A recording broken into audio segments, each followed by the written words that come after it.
वंश technique classes में आप सभी का स्वागत है। मैं राजीव यादव। गणित में देखिएगा, सबसे पहले जो बेसिक चीज़ें होती हैं उनको समझना बहुत ही ज़रूरी है। क्योंकि होता क्या है, नॉर्मली डायरेक्टली मैथ पढ़ाने लगते हैं या एक्सरसाइज सॉल्व करवाने लगते हैं, उससे क्या होता है बच्चों को समझ में नहीं आता है, क्योंकि यही पता नहीं रहता ये चीज़ है क्या, कैसे। तो उसी के कुछ जो परिभाषा या डेफिनेशंस लेके आया हूँ, उसको समझना है, किसको क्या बोलते, कैसे समझना है इसको। जैसे ये आयत, आयत किसे कहते हैं? आयत का मतलब आमने सामने की जो भुजाएं होती हैं वो समान होती हैं।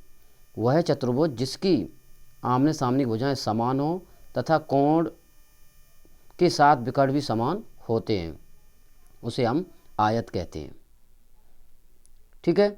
आयत का क्षेत्रफल का जो फॉर्मूला है, लंबाई गुणे चौड़ाई, एल गुणे बी। एल लेंथ भी ब्रेथ, आपकी लंबाई गुणे चौड़ाई। आयत का परिमाप 2 लंबाई प्लस चौड़ाई। कमरे की 4 दीवारों का जो क्षेत्रफल होता है इक्वल टू 2 लंबाई प्लस चौड़ाई गुणे ऊंचाई। अब वर्ग किसे कहते हैं? वर्ग उस चतुर्भुज को वर्ग कहते हैं जिसकी सभी भुजाएं समान व प्रत्येक कोण समान होता है, उसको हम वर्ग कहते हैं। आएगा, स्क्रॉल करते हैं इसको।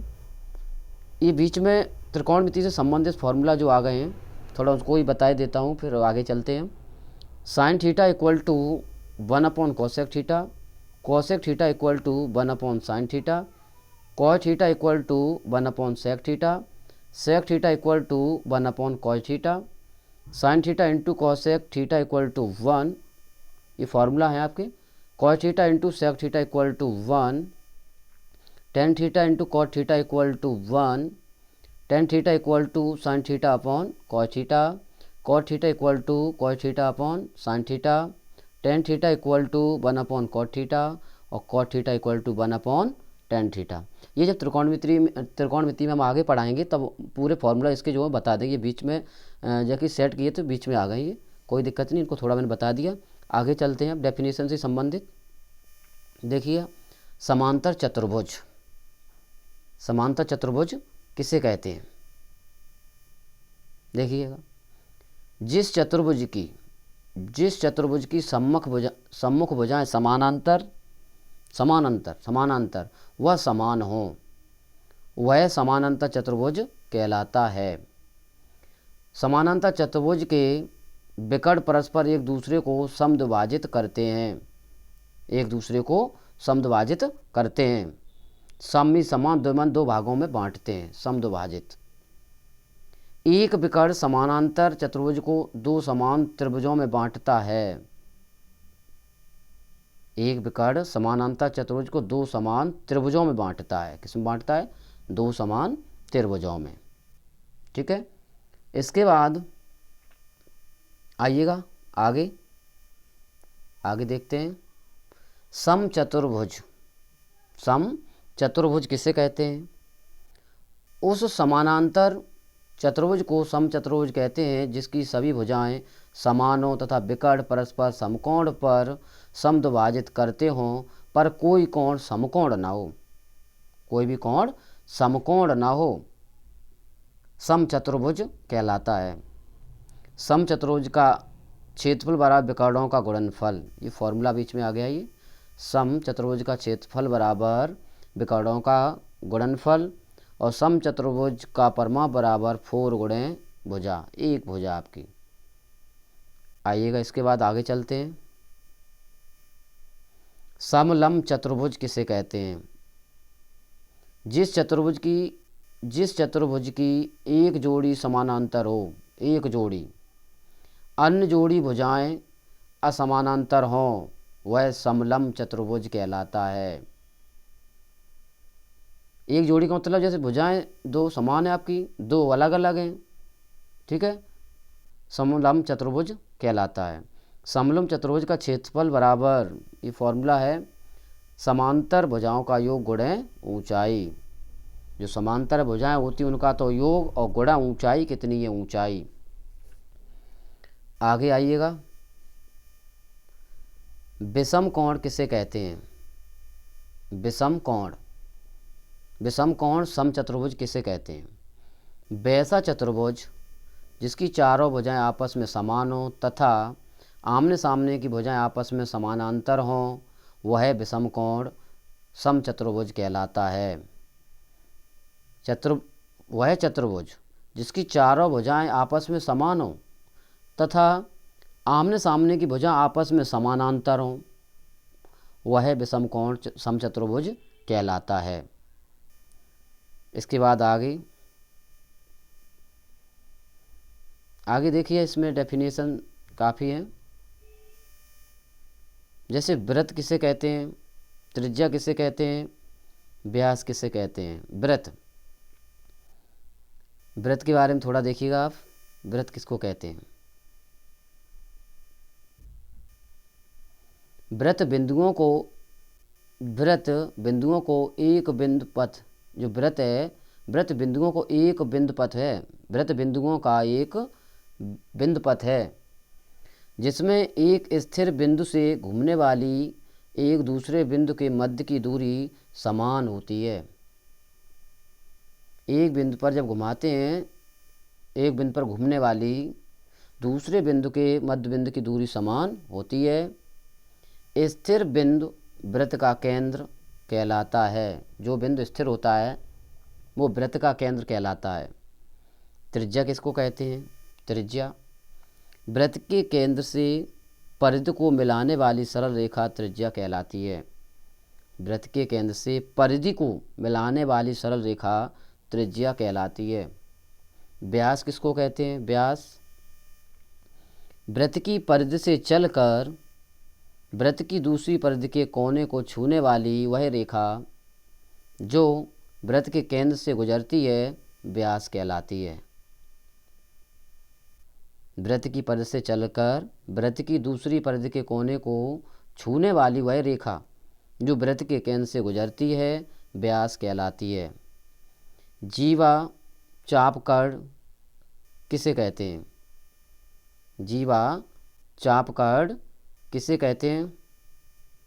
देखिएगा इसके बारे में थोड़ा सा।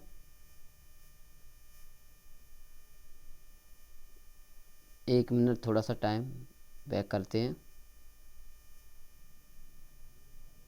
जीवा चापकड़ किसे कहते हैं? किसी वृत्त की परिधि के किन्हीं दो बिंदुओं को मिलाने वाली रेखा खंड वृत्त की जीवा कहलाती है। किसी वृत्त की परिधि के किन्हीं दो बिंदुओं को मिलाने वाली रेखा खंड वृत्त की जीवा कहलाती है। त्रिज्या खंड किसको कहते हैं?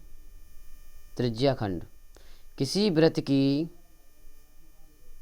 वृत्त की दो त्रिज्याएं एवं उसके अंतर्गत चाप से बनी आकृति को त्रिज्या खंड कहते हैं। त्रिज्या खंड कहते हैं।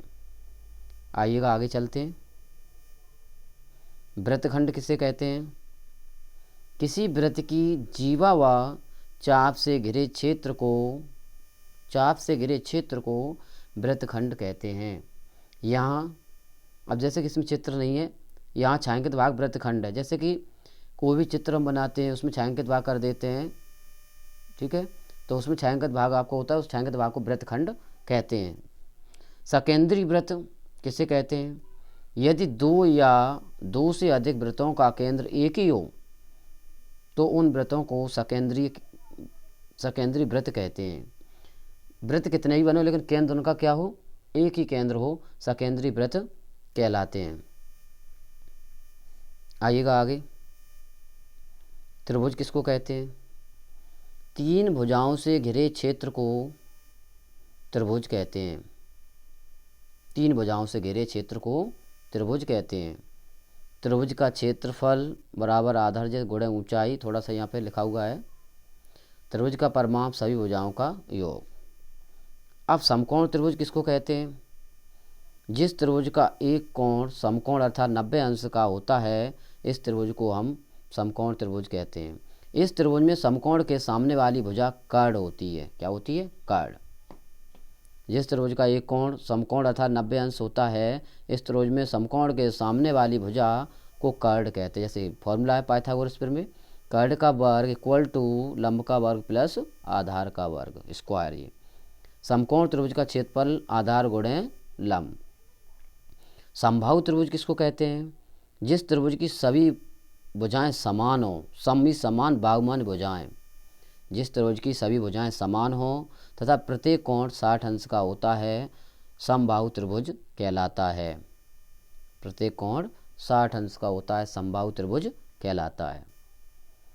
इसके बाद समद्विबाहु, द्वि का मतलब दो बाहुमिश भुजाएं, सम्मी समान। जिस त्रिभुज की केवल दो भुजाएं समान हो वह समद्विबाहु त्रिभुज कहलाता है। समद्विबाहु त्रिभुज का परिमाप इक्वल टू 2a + b। विषमबाहु त्रिभुज, जिस त्रिभुज की सभी भुजाएं असमान हो, विषम मतलब विषम परिस्थिति, विषम मान अलग अलग, बाहुमान भुजाएं। जिस त्रिभुज की सभी भुजाएं अलग अलग हों, असमान हो, उसको हम विषमबाहु त्रिभुज कहते हैं। इसके बाद थोड़ा चैप्टर जैसे 10th में है पहला ही, एलसीएम और एचसीएफ से संबंधित है, तो थोड़ा इसमें महत्तम समापवर्तक की समझ लीजिए क्या होता है। महत्तम समापवर्तक, महत्तम समापवर्तक वह अधिकता संख्या है जो दी गई संख्याओं को पूर्णतः विभाजित करती है। जैसे संख्याएं 10, 20, 30 का महत्तम समापवर्तक 10 है, उसको पूरा पूरा कट कर देती है। ठीक है। समापवर्तक किसे कहते हैं? ऐसी संख्या जो दो या दो से अधिक संख्याओं में से प्रत्येक को पूरी पूरी विभाजित करे। जैसे 10, 20, 30 का समापवर्तक 2, 5, 10 है। 2 से 10 कट हो जाएगा, 2 से 20 कट हो जाएगा, 2 से 30 भी कट हो जाएगा आपका। ठीक है। लघुत्तम समापवर्तक क्या होता है? दो या दो से अधिक संख्याओं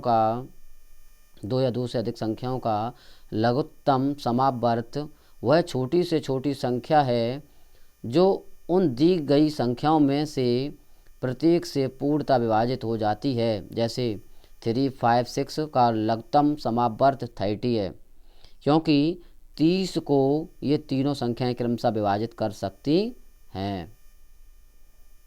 इसके बाद आगे चलते हैं। समापवर्त किसे कहते हैं? समापवर्त